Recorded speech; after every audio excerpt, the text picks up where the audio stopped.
கதை. வணக்கம் நண்பர்களே, நான் உங்கள் நண்பன், உங்களில் ஒருவன், மதுரை மனோஜ். நம்ம எல்லாருமே கிரைம் ஸ்டோரியை விரும்பி பார்த்துட்டு இருக்கோம். அதற்கான ஆதரவுகள் நீங்கள் எல்லாருமே கொடுத்துட்ருக்கீங்க. இன்னமும் உங்களுடைய ஆதரவுகள் பெருக நாங்கள் விரும்புகிறோம். எபிசோடு 19 பார்த்துட்டீங்க. அதில் ஒரு ட்விஸ்ட் வேற வச்சுருந்தாங்க. இதோட வசுமதியும் ராஜகணேஷும் பிரிய போகிறாங்க, இதுதான் கடைசி நாள் அப்படின்னு சொல்லி என்ன நடக்கும் அப்படின்றத நானும் உங்கள் கூட சேர்ந்த ஆர்வமாக எதிர்பார்த்துட்டு இருக்கேன். இந்த வீடியோவில் அதை பார்த்துருவோம்னு நினைக்கிறேன். வாங்க நண்பர்களே பார்ப்போம். அதுக்கு முன்னாடி நம்ம சேனலை சப்ஸ்கிரைப் பண்ணல அப்படின்னா சப்ஸ்கிரைப் பண்ணி நோட்டிஃபிகேஷன் பெல் ஐக்கனை கிளிக் பண்ணி ஆல் செட் பண்ணி வச்சுக்கோங்க. அப்போ தான் நாங்கள் போடுற கிரைம் ஸ்டோரி ஆகட்டும், வெற்றி பயணங்கள் ஆகட்டும், ஸ்கூல் புக்ஸ் ஆகட்டும், இல்ல இன்னும் நிறைய இன்ட்ரெஸ்டிங்கான வீடியோஸ் உங்களுக்காக காத்துட்டு இருக்கு. அதை பார்க்கணும் அப்படின்னா இந்த மாதிரியான விஷயத்த செஞ்சாதான் உங்க போனுக்கு நோட்டிபிகேஷனா எங்களுடைய வீடியோஸ் வரும். வாங்க நண்பர்களே வீடியோக்குள்ள போவோம். நம் சேனலை பார்த்து கொண்டிருக்கும் அனைத்து நல்லுள்ளங்களுக்கும் திக் விஜயத்தின் அன்பு வணக்கங்கள். வணக்கம். ராஜேஷ்குமார் அவர்கள் எழுதிய 19 வயது சொர்க்கம்.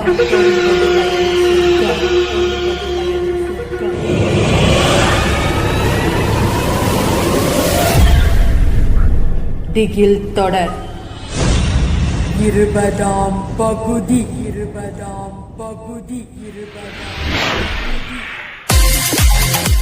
ராஜகணேஷ் துபாய் புறப்பட்டு போன 2ஆம் நாள் காலை கண்ணாடி முன் நின்று கழுத்து டையை இறுக்கிக் கொண்டிருந்த ஜெயந்த் காஃபி டம்ளரோடு வந்த சூர்யாவிடம் சொன்னார்.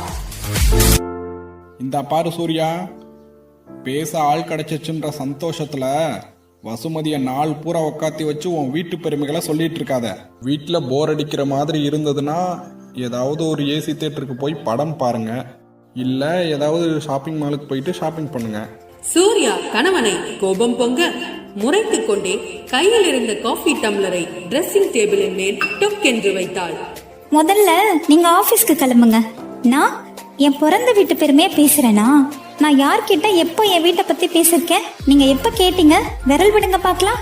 இடுப்பில் சேலையின் நுனியை சொருகிக் கொண்டாள் கோபமாய். டையை கட்டி முடித்து திரும்பினான் ஜெயந்த். புன்னகைத்தான். விரல் விடட்டுமா? விடுங்க பாக்கலாம். உஷ்ணமாய் முறைத்தாள். ஜெயந்த் கண்மூடி திறந்தான்.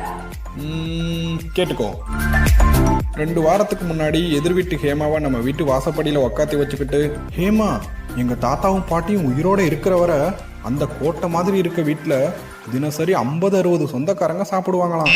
50-60 மாடு ஒரு பக்கம் பாலை கறந்துகிட்டே இருப்பாங்களாம். பாலும் நெய்யுமா அந்த தெருவே மணக்கும். அந்த வாசம் பிடிக்கிறதுக்காகவே ஊர் ஜனங்களாம் அந்த வீதி வழியே நடந்து போவாங்களாம். இப்படியெல்லாம் சொல்லல. ஓ அதுவா? சரி, அவகிட்ட மட்டும் தானே பேசினேன். அப்புறம் ஒரு நாள் கடைவீதியில யாரோ ஒரு சிநேகிதியை பார்த்ததா சொல்லி கூட்டிக்கிட்டு வந்து உங்க பாட்டி போட்டிருந்த நகைகளை பத்தியும் உங்க தாத்தா வச்சிருந்த வண்டியை பத்தியும் நீ பேசல. ஓ அதுவா? ஆமால, அது மட்டும் தானே அவங்க கிட்ட பேசினேன், வேற எதுவும் பேசல. அப்புறம் ஒரு நாள் என்னோட office accountant wife Mrs Leelavathi வீட்டுக்கு வந்திருந்தப்போ திருப்பூர்ல இன்ஸ்பெக்டரா இருக்க உங்க அண்ணனை பத்தியும் அவருடைய பிரதாபங்களை பத்தியும் நீ 2.5 மணி நேரமா பேசல. ஓ ஆமால, அது அது அவங்க கிட்ட மட்டும் தானே சொன்னேன். அப்புறம் என்று ஆரம்பித்த ஜெயந்த் கதவருகே எழுந்த சிரிப்பு சத்தம் கேட்டு திரும்பி பார்த்தான். கையில் ஒரு வார இதழோடும் உதட்டில் சிரிப்போடும் வசுமதி நின்றிருந்தாள். இப்படியே சொல்லிட்டே போனீங்கன்னா உங்க விரலை நீட்டுறதுக்கு 10 விரல் பத்தாது பார்த்துக்கோங்க. எந்த பொண்ணுக்குமே இந்த அம்மா வீட்டு பெருமைகளை பேசுறதுல ஒரு விதமான சந்தோஷம்தான். உங்க மிஸ்ஸஸ் மட்டும் என்ன, அதுல ஒன்றும் விதிவிலக்கு இல்லையே. வாஸ்தவம் தான் வசுமதி, நான் ஒத்துக்கிறேன். நமக்கு சந்தோஷமா தெரிகிற சில சங்கதிகள் மற்றவங்களுக்கு இம்சையா இருக்கக்கூடாது. இந்த தெருவுல குடியிருக்கிற ஒவ்வொரு பொண்ணும் சூர்யா பேச வந்தாலே ஓட ஆரம்பிச்சிருவாங்க. ஜெயந்தின் வலுவான புஜத்தில் தன் கை வளையல்கள் கிணிக்கிணுக்க விளையாட்டாய் குத்தினாள். ஹேய், இப்படி குத்தாத. பார்த்துக்கிட்டு இருக்க வசுமதிக்கு ராஜகணேஷோட ஞாபகம் வந்துற போது சொல்லிக்கொண்டே சுவரின் ஆணியில் மாட்டியிருந்த ஹெல்மெட்டை எடுத்து தலையில் கவிழ்த்துக் கொண்டான் ஜெயந்த். மேஜையின் மேலிருந்த ஸ்கூட்டர் சாவியை பொறுக்கிக் கொண்டான். வாசலில் இருந்த ஸ்கூட்டரை நோக்கி போனான். நான் வரேன் சூர்யா. என்னை பத்தி குறை சொல்லலைன்னா தூக்கம் வராதே. வசுமதி, அவர் சொல்றதெல்லாம் நம்பாத. Vasumathi, don't feel delicate. உன் வீடு மாதிரி நினைச்சு ஃப்ரீயா இரு. வசுமதி தலையாட்ட வாசலுக்கு வந்து காத்திருந்த ஸ்கூட்டரை ஸ்டாண்டினின்றும் விடுவித்து அதன் மேல் பரவி கிக்கரை உதைத்து அது சிலிர்த்துக் கொண்டதும் வேகமாய் போனான்.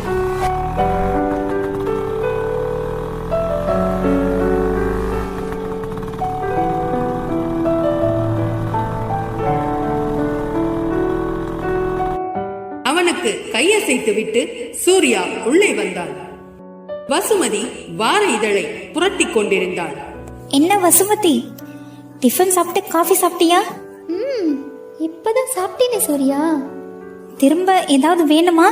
இல்ல இல்ல, இன்னும் கொஞ்ச நேரம் ஆகட்டுமே என்றவள் ஆச்சரியமான முகபாவத்தோடு சூர்யாவை ஏறிட்டாள். ஆமா சூர்யா, உங்களோட அண்ணா இன்ஸ்பெக்டரா? அவள் அப்படி கேட்டதும் சூர்யாவின் முகத்தில் பெருமிதம் ஏறிக்கொண்டது.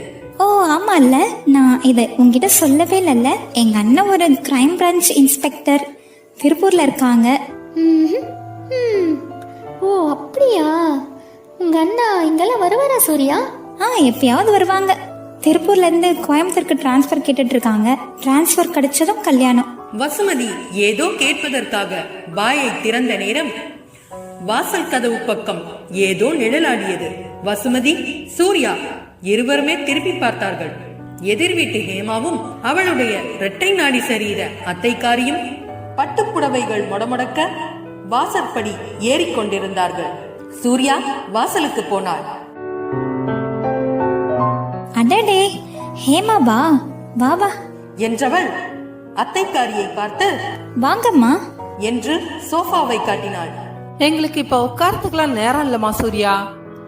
ராத்திரி நம்ம வீட்டுல சுமங்கலி பூஜை வச்சிருக்கோம்.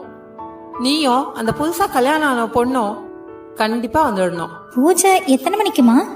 8 மணிக்கு மேல. கண்டிப்பா வந்துடுறோமா. நம்ம தெரு பொண்ணுங்கெல்லாம் கண்டிப்பா வராங்கம்மா. நீயும் கண்டிப்பா வந்துடு. நிச்சயமா வந்துடுறோமா. சரி, இந்தா குங்குமம் எடுத்துக்கோ. வசுமதி, சூர்யா இருவரும் ஹேமா நீட்டிய குங்குமச்சிமிழில் தங்களது ஆள்காட்டி விரலை நுழைத்தார்கள்.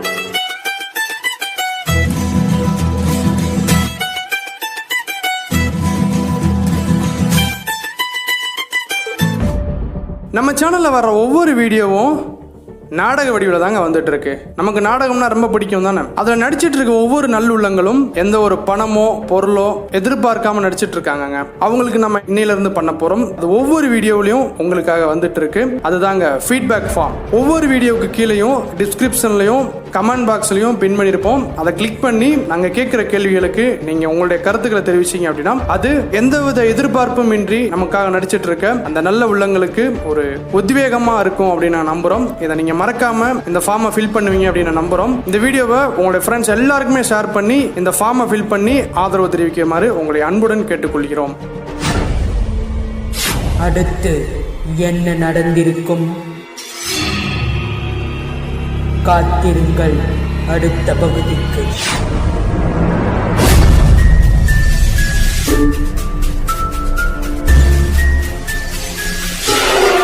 தொடரட்டும் தொடரட்டும் திக் விஜயம், புகழ் பரவட்டும் எத்திசையும்.